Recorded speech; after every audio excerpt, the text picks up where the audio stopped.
오늘 하나님의 선물 마태복음 98번째 시간으로 마음에 쌓은 것이 밖으로 나온다. 마음에 쌓은 것이 밖으로 나온다 하는 제목으로 우리 하나님 말씀 함께 나누도록 하겠습니다. 우리가 신앙생활을 하다 보면 하나님이 얼마나 신비로운 분이신가 감탄할 때가 있죠.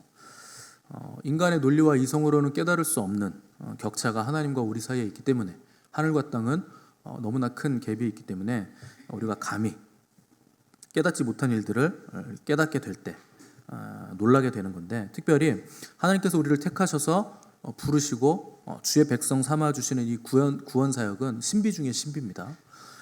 우리가 우리 자신을 생각해 봤을 때 내가 하나님 앞에서 과연 구원받을 만한 자인가 생각해 본다면 이게 엄청난 기적 중의 기적이라는 거 금방 알 수 있죠.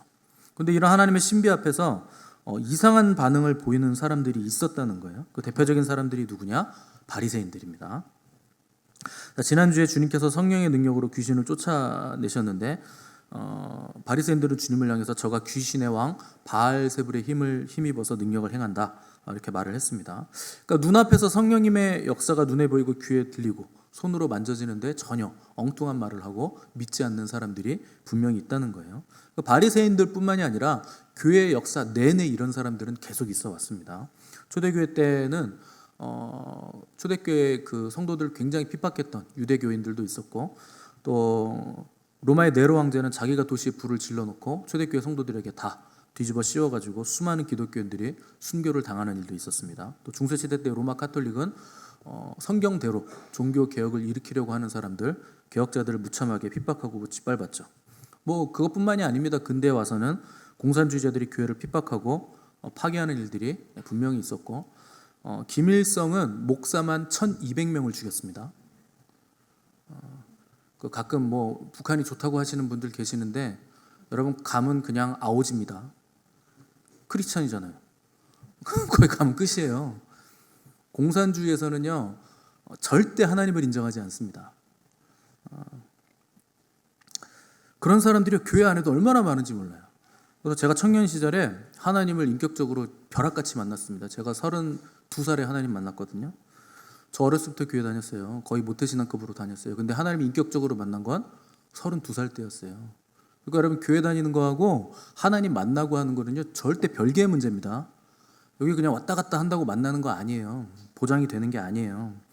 저도 32년 만에 만났잖아요. 그때 만난 이후로 지금까지 하나님이 저를 떠나지 않으셨어요. 저를 신실하게 인도하시고 항상 저에게 선하게 역사해 주시고 사랑해 주시고 지금까지 동행하고 있는데, 처음에 제가 주님을 만났을 때 하늘과 땅이 뒤집어졌죠. 너무나 감격했죠.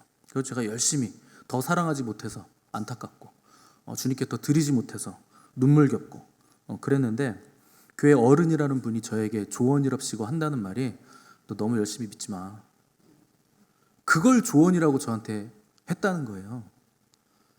여러분, 저는 지금 더 사랑하지 못해서, 더 잘 믿지 못해서, 더 드리지 못해서 안타까운데, 교회 어르신이라는 분이 너무 그렇게 열심히 믿지 마, 너무 광적으로 그렇게 하지 마, 그런 걸 조언이라고 하더라는 겁니다.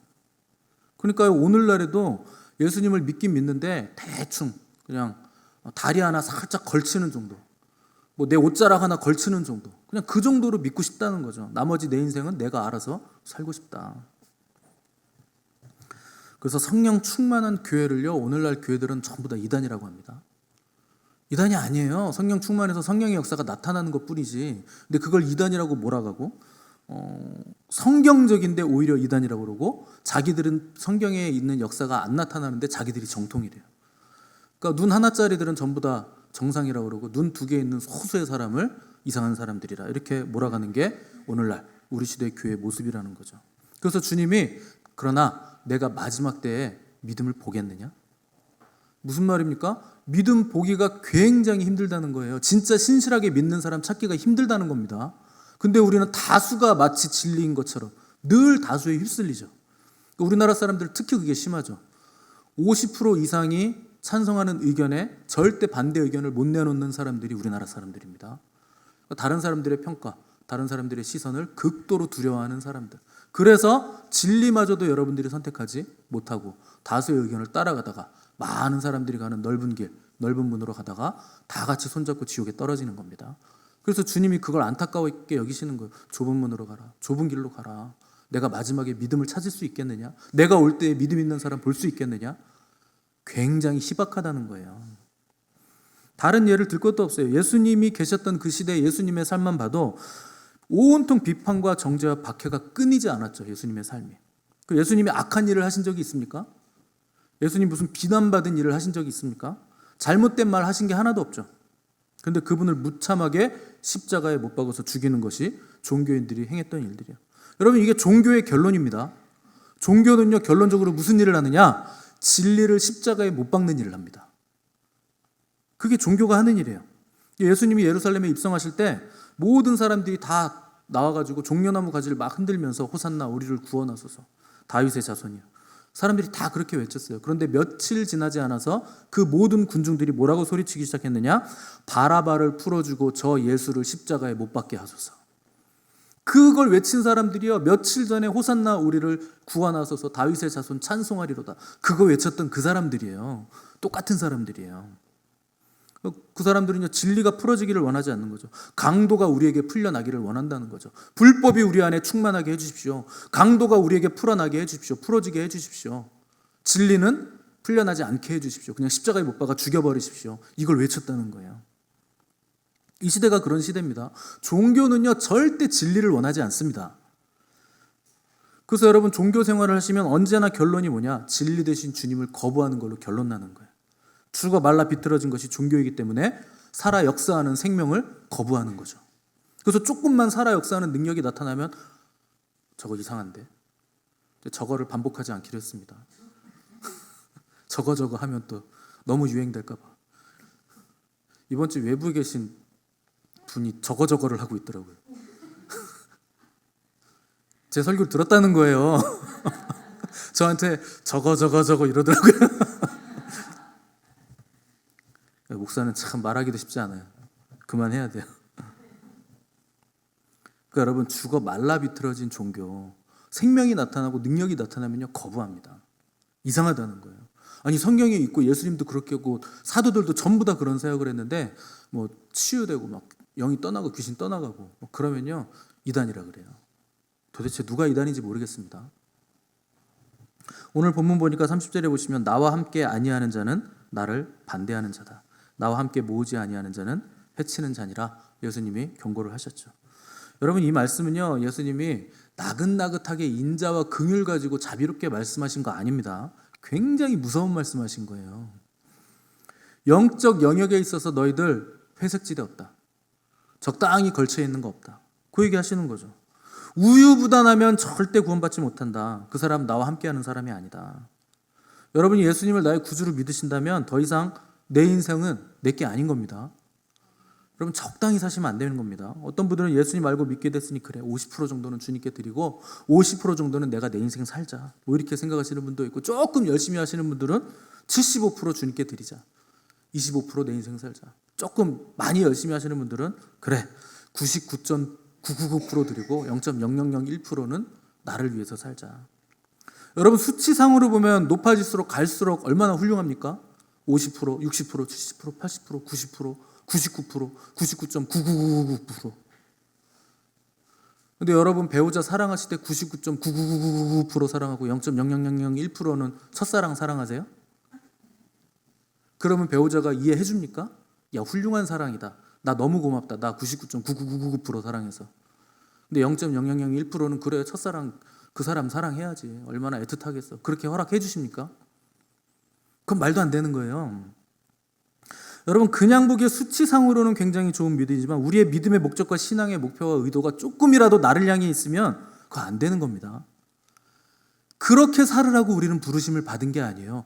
너희를 구속하신 이유는 더 이상 너희 인생을 너희의 목적과 너희의 의도대로 살라고 부르신 게 아니다. 이제부터는 누구를 위해 살라고 부르셨습니까? 예수 그리스도를 위해서 살라고 우리가 부르심 받은 거다. 그래서 우리를 구속해 주신 거다. 성경이 분명하게 이렇게 기록이 돼 있잖아요. 지난주에 주님께서 하물며 너희에게 가장 좋은 선물 성령을 주시지 않겠느냐 하는 거 우리가 나눴는데, 여러분, 성령님이 우리에게 오신 것이 가장 좋은 선물입니다. 우리가 받을 수 있는 것 중에 최고의 것, 하늘의 것 중에서 가장 좋은 것, 그게 성령님이에요. 근데 그 성령님을 우리에게 주신 거예요. 우리가 어떻게 살아야 됩니까? 성령의 인도하심을 따라 그분이 이끄시는 대로 그렇게 살아야 되는 거죠. 근데 우리는 늘상 내가 계산기 두드리고 있는 거예요. 이번에는 50% 정도 주님을 위해서 살자. 이번 달에는 90% 정도 내 마음이 넉넉하니까 주님을 위해서 살고 10%는 내 거 챙기자. 아니에요, 여러분. 100% 성령의 인도하심을 따라 사는 게 100%의 능력의 삶이고 충만한 삶입니다. 아멘 좀 하세요. 왜 아멘을 안 하세요? 100%가 그렇게 아까우세요? 그러면 내 인생은 언제 챙기나요? 한 번밖에 없는 내 인생. 내가 뭐라도 좀 해봐야죠. 내가 하고 싶은 것도 좀 해보고 가고 싶은 것도 좀 가보고. 여러분 그런 생각하실 필요 없어요. 내 인생 내가 챙길 필요 없어요. 주님이 알아서 다 해주세요. 내 인생에 정말 필요한 게 뭔가, 내가 어디로 가야 되는가, 그거 누가 아십니까? 주님이 아세요. 나는 모르는 거예요. 근데 그걸 내가 결정해서 내가 가면 맨날 함정에 빠지는 거죠. 그리고 함정에 빠져서 허우적대다가 마지막에 주님 찾는 거죠. 천부여 의지 없어서 손 들고 옵니다. 주 나를 박대하시면 나 어디 가리까? 주님이 언제 여러분 박대했습니까? 여러분이 주님을 박대했지. 주님이 언제 여러분 곁에 없었습니까? 여러분이 주님 곁으로 안 간 거죠. 그러니까 주님 저를 이끌어 주세요. 주님 곁으로 이끌어 주세요. 뭐 주님이 무슨 인력거꾼입니까? 맨날 이끌어 주세요. 뭐 땡겨 주세요. 끌어 주세요. 밀어 주세요. 여러분이 가시면 돼요. 주님은 항상 거기 계시잖아요. 왜 여러분들이 멀리 가고선 주님 탓을 합니까? 바리새인들이 주님 보고 귀신의 왕 바알세불의 힘을 입어서 일을 한다 얘기를 했어요. 근데 주님이 그들에게 뭐라 그랬냐? 누구든지 말로 인자를 거역하면 사하심을 얻되 성령을 거역하면 절대 사하심 받지 못한다. 얼마나 어미하신 말씀입니까? 너희들 지금 돌이키지 않으면 저주받는다. 지금 회개하지 않으면 이제 회개할 기회가 없다. 이런 어미하신 말씀을 하신 거예요. 마지막 경고를 하신 겁니다. 여러분 성령님이 임하시면 우리에게 굉장히 풍성한 역사들이 임합니다. 병을 고치기도 하고 악한 영이 떠나가기도 하고 뭐 예언도 하고 방언도 하고 통변도 하고 은사들은 다 나오는 거예요. 성령님이 주시는 거기 때문에. 그런데요, 이런 은사들을 받아가지고 자기를 위해서 쓰잖아요. 자기의 유익을 위해서 쓰잖아요.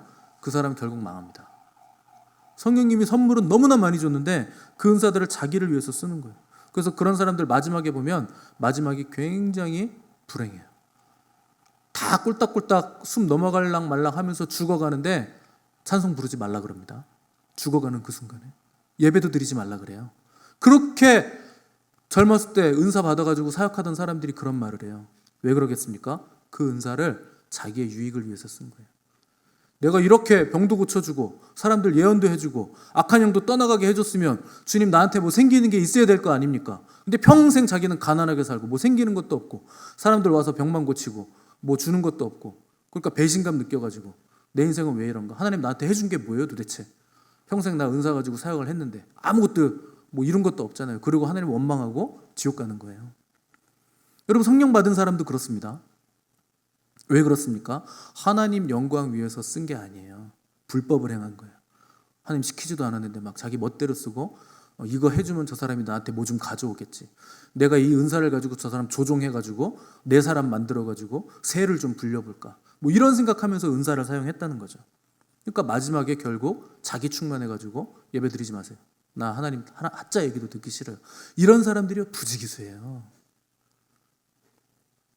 은사가 나쁜 게 아닙니다. 하나님 주신 은사는 다 거룩하고 좋은 거예요. 너무 귀한 거예요. 근데 그걸 사용하는 사람이 의도가 순수하지 못했다는 거죠.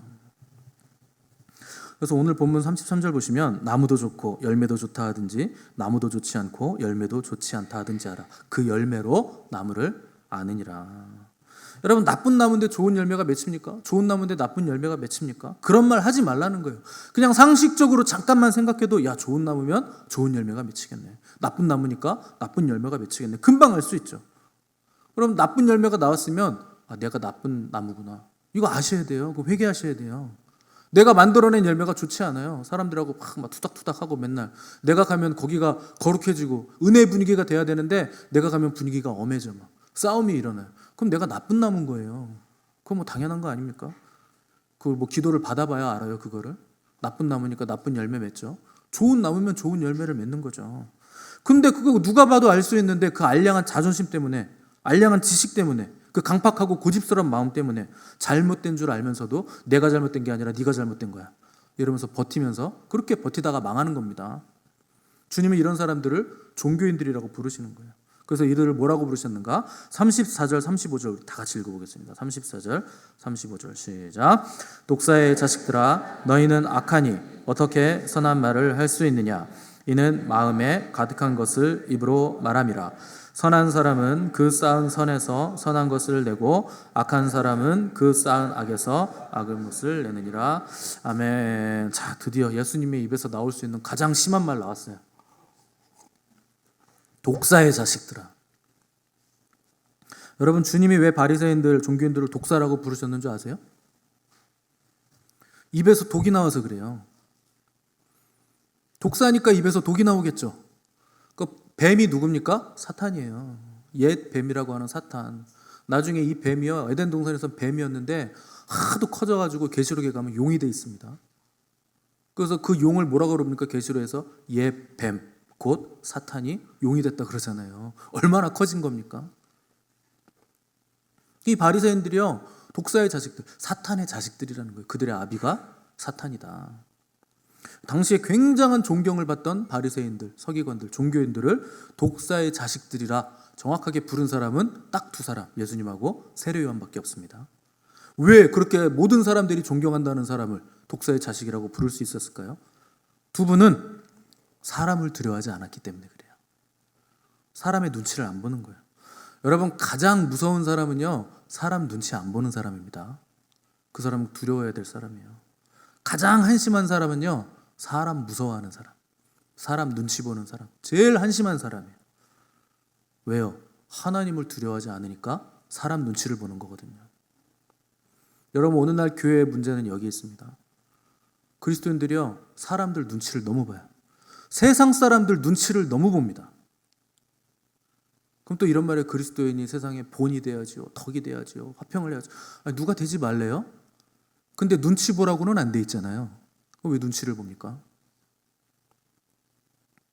여러분, 거룩하시면 당연히 모범이 되게 돼 있어요. 세상 사람들에게. 여러분, 거룩하시면 당연히 덕스럽게 돼 있어요. 그건 그냥 디폴트예요. 기본이에요. 근데 그게 목적이 되어서는 안 된다는 거죠. 그거는 당연히 되는 겁니다.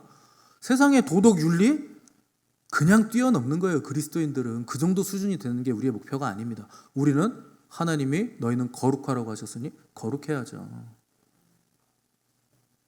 근데 세상 눈치 보느라고 복음을 세상 수준으로 낮추고 하나님 두려워하는 것보다 세상 사람들 눈치를 더 보면서 더 두려워하고, 그 사람은요, 하나님 믿는 사람 아닌 거예요.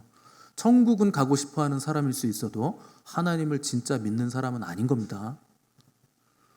뭐 누구는 천국 가는 거 다 원하지 않습니까? 다 원하죠. 여러분, 안 믿는 사람들도 천국 가는 건 원해요. 근데 여러분들이 하나님을 믿지도 않으면서 그냥 천국 가기만을 원해서 교회 들락날락 하는 거, 그건 안 믿는 겁니다. 누가 뭐라 그래도 그건 안 믿는 거예요.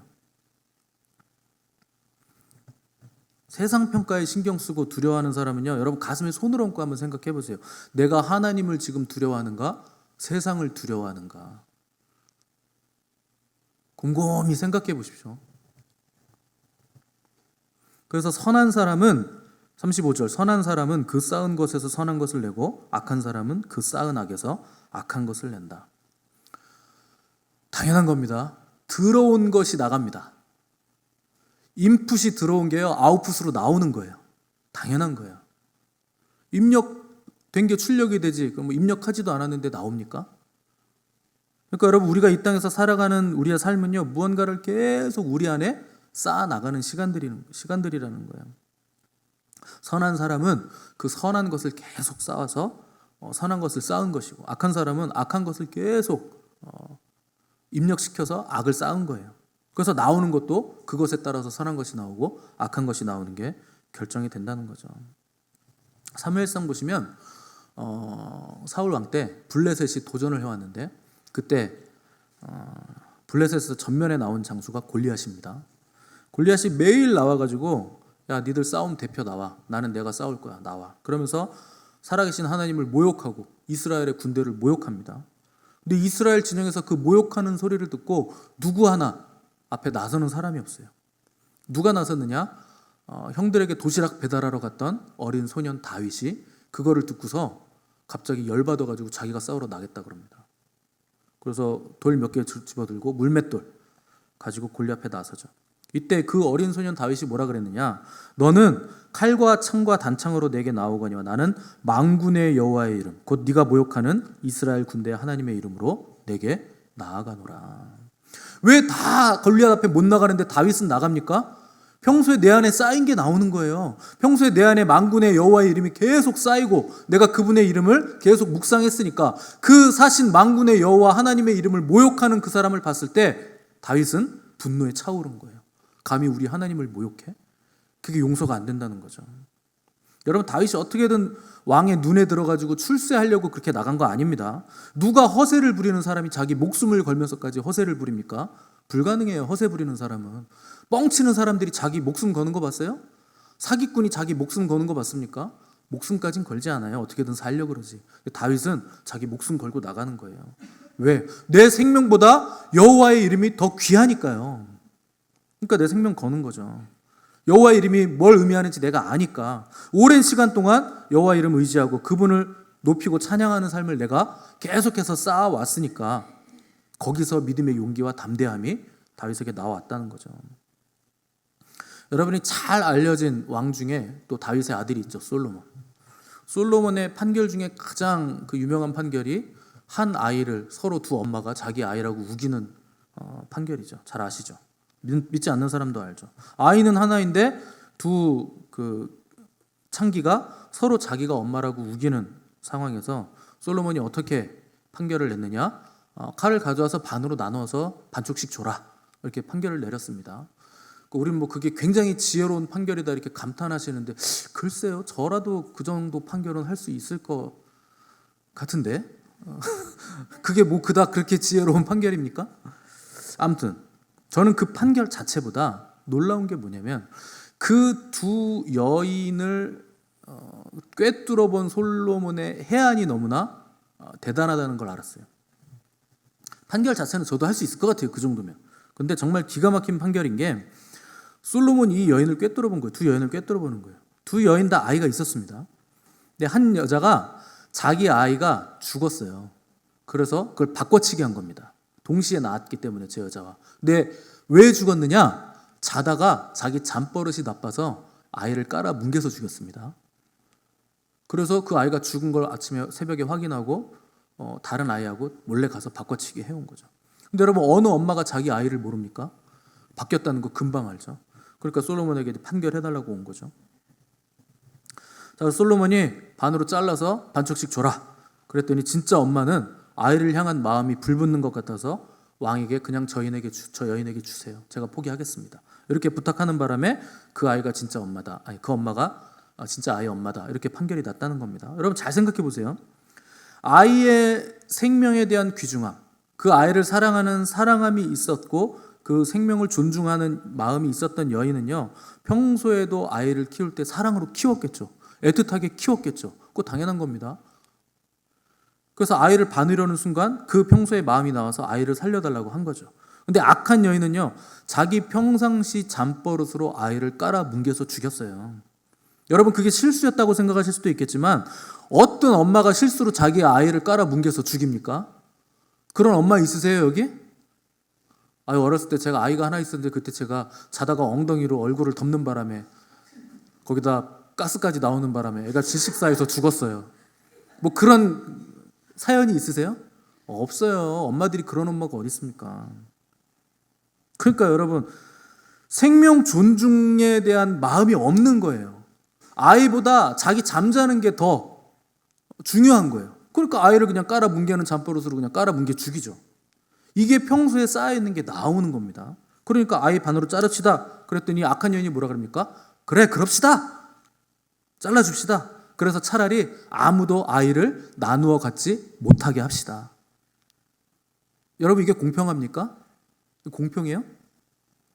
아무렇지도 않은 말을 한 거예요. 왜? 나는 그 아이가 귀중하지 않다는 거예요. 내 아이도 평소에 내가 귀중하게 여기지 않은 겁니다. 이 두 사람의 직업이 창기였어요. 누구의 아이인지도 모르는 아이들이겠죠. 그러니까요, 아이를 귀중하게 여기지 않는 그 마음이 잠자는 그때도 나와서 깔아뭉개 죽였다는 거예요. 솔로몬은 이걸 보는 거죠. 그래서 36절에서 주님은 사람이 무슨 무익한 말을 하든지 심판날에 이에 대하여 신문을 받으리라.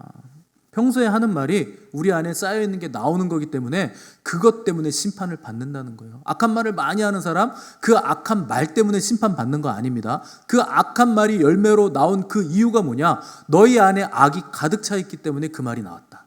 그러니 그 말로 내가 심판하겠다. 결국 내 안에 있는 악이 심판을 받는다는 겁니다. 여기서 우린 두 가지 알 수 있죠. 첫 번째, 하나님은 우리의 말을 다 들으신다. 여러분이 하는 말 하나님이 다 듣습니다. 그래서 하나님 뭐라 그러냐? 너희가 말한 대로 내가 행해 주리라. 너희가 말한 대로 그대로 행해 주시겠다는 거예요. 원망과 불평하니까 광야 이스라엘 백성들이 원망과 불평하니까 하나님이 그래? 그럼 그대로 내가 해줄게. 그래서 40년을 광야에서 뺑뺑이 돈 겁니다. 또 이런 말도 있어요. 네 입의 말로 인하여 네가 얽혔으며 네 입의 말로 인하여 잡히게 되었느니라. 여러분, 인생이 꼬이고 사람들이 나를 잡고 막 감옥에 가두고 불행한 일이 막 일어나는 거 왜 그런 줄 아십니까? 내 입술에 내 말 때문에 그런 거예요. 그래서 사람들이요, 야, 생각 없이 말하지 말고 생각 잘하고 말해 그러는데 여러분, 말은 생각이 없어요. 여러분이 언제 말을 생각하고 하셨습니까? 막혔죠. 막혔잖아요. 누가 말을 생각하고 합니까? 말은요, 생각이라는 게 없는 거예요. 내 안에 뭐가 있느냐가 생각 없이 나오는 내 말을 결정하는 겁니다. 그래서 첫 번째는 하나님이 우리의 말을 다 들으십니다. 두 번째, 하나님께 들려진 그 말에 대한 심판이 반드시 있습니다. 우리 두 가지를 알 수 있죠. 그래서 마음에 없는 소리를 했더라도 심판날에 반드시 문제가 됩니다. 하나님, 그거 마음에 없는 소리였어요. 농담이었어요. 그런 거 안 통한다는 거예요.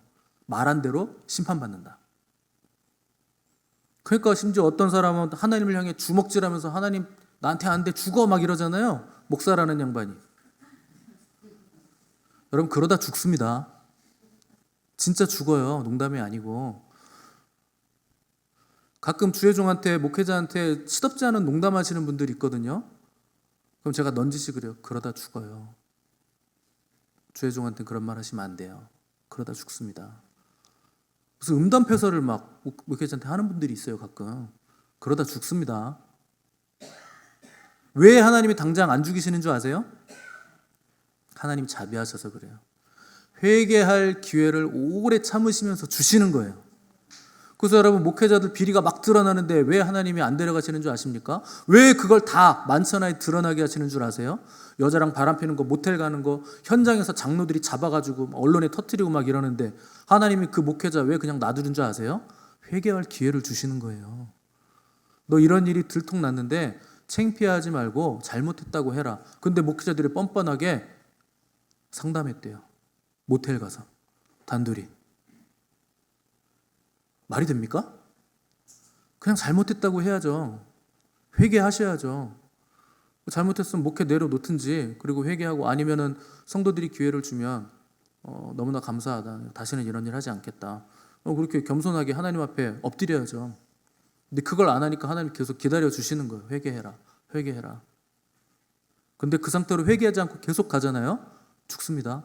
결국 하나님 데려가십니다. 너무 죽는다고 하니까 죄송한데 뭐 어차피 인간은 다 죽습니다. 자, 우리 37절 한번 읽어보겠습니다. 37절 시작. 내 말로 의롭다함을 받고 내 말로 정죄함을 받으리라. 아멘. 결국 누구에게 달려있습니까? 여러분에게 달려있는 거예요. 우리에게 달려있는 거예요. 내 말로 의롭다함도 받는 거고 내 말로 정죄함을 받는 겁니다. 결정은 우리 손에 있다는 거예요. 지금 우리가 뭘 결정하고 어떤 말을 하느냐에 따라서 의롭다함 받을 수 있고 정죄를 받을 수도 있다. 마귀는요, 이 땅에서의 삶이 전부라고 우리를 계속 속입니다. 여기가 인생의 모든 거야. 여기서 잘 먹고 잘 살아야지. 여기서 네가 뭔가 한번 해봐야지. 잘 나가 봐야지. 높은 직급도 한번 올라가 봐야지. 좋습니다. 다 좋아요. 그런데 그게 하나님보다 우선되면 안 돼요. 결국 그렇게 우리를 속여서 마귀가 하려고 하는 게 뭐냐? 영원한 건 없다. 여기가 끝이다. 이 땅에서의 삶이 끝이다. 그래서 곧 사라져버릴 일시적인 일에 우리를 몰두하게 만드는 거예요. 그래서 영원의 세계를 잊게 만드는 거죠. 그런데 여러분들이 믿든지 안 믿든지 천국이 있고 지옥도 있습니다. 있어요. 사람들은요, 다들 자기가 똑똑한 줄 알아요. 신학적으로 뭐가 어쩌고, 뭐 11조가 어쩌고 저쩌고. 그냥 드리기 싫은 인간들이 그런 얘기 합니다. 꼭. 내 돈 드리기 싫다는 거예요. 그러니까 11조가 구약에 어쩌고, 뭐 제사장들이 어쩌고, 뭐. 그럼 예수님은 왜 11조 드리라고 그럽니까? 신약 시대인데. 그건 예수님 시대니까 그렇죠. 아무튼 뭐 다 똑똑한 줄 압니다, 자기가. 그래서 함부로 이건 어떻고 저런 건 어떻고 뭐 이 교회는 어떻고 저 교회는 어떻고. 여러분 교회 안에서도 보시면요, 문제 일으키시는 분들을 보면 항상 똑똑하신 분들입니다. 많이 배웠다는 분들. 근데 여러분, 하나님은 우리에게 똑똑함 원하지 않으세요. 하나님 우리에게 원하시는 건 너희들 지혜로워라. 지혜로워라. 비둘기같이 순결하고 뱀처럼 지혜로워라. 근데 여러분, 누가 가장 지혜로운 사람입니까? 하나님 음성 듣고 그 말씀 듣고 그대로 순종하시는 분들. 그걸 음성을 들었으면 그냥 순종하면 되는데 이게 진짜 하나님 음성인가? 뭐 신학적으로 이게 맞는가? 잘 알지도 못하면서 모르겠으면 저한테 오시면 되잖아요. 근데 순종은 안 하면서 머리는 좋아가지고 말은 많으면서 그 말로 여러분들이 심판받습니다. 그 말로 여러분들 인생이 꼬이는 거예요. 여러분이 붙잡아야 될 건 하나님 말씀, 그 진리예요. 진리를 붙잡으셔야 돼요. 진리의 말씀은요, 살아있고 힘이 있고 운동력이 있고 에너지가 있어요. 순종해 보세요. 능력이 나타납니다. 여러분들이 주일에 여기 나오셔가지고 말씀 잠깐 듣는 거 작은 일이라고 생각하시면 안 됩니다. 언제 여러분들이 하나님의 말씀 듣습니까? 그래, 일주일에 한 번 오늘은 내가 오랜만에 교회 한번 나가준다. 이런 생각하시는 분들은요, 하나님도 모르고 하나님의 말씀도 모르고 은혜가 뭔지도 모르는 거예요. 설교 끝나고 아이고 목사님 오늘도 좋은 말씀 잘 들었습니다. 좋은 말씀은 무슨 좋은 말씀이에요. 늘 말씀드리잖아요. 목사가 그럼 좋은 말씀하지. 하나님 말씀 뭐 좋은 말씀으로 듣습니까? 여러분들의 영혼이 걸려 있는 거예요. 좋은 말씀이 아니에요. 여러분들의 영원한 생명이 걸려 있는 거예요, 이 말씀에. 이 말씀 한 자락이 여러분들의 인생 전체를 뒤집어 놓을 수 있습니다. 이 말씀 한 소절이 세상을 뒤집는 거예요. 충분해요, 말씀이면. 무슨 취미 선택하듯이 취사 선택하듯이 말씀을 나한테 맞으면 듣고 나한테 안 맞으면 안 듣습니까? 여러분 생각해 보세요. 온 우주 만물을 지으신 하나님이 나에게 말씀하신다는 거 얼마나 기적 같은 일입니까?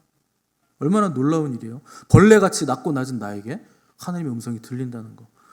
그분의 말씀에 감격해서 순종해서 그냥 무릎으로라도 내가 아파도 죽을 것 같더라도 기어서 눈물로 나오는 주의 전을 사모하는 열심히 나를 삼켜야 되는데 아유 오늘도 뭐 한 주 나가주지 뭐.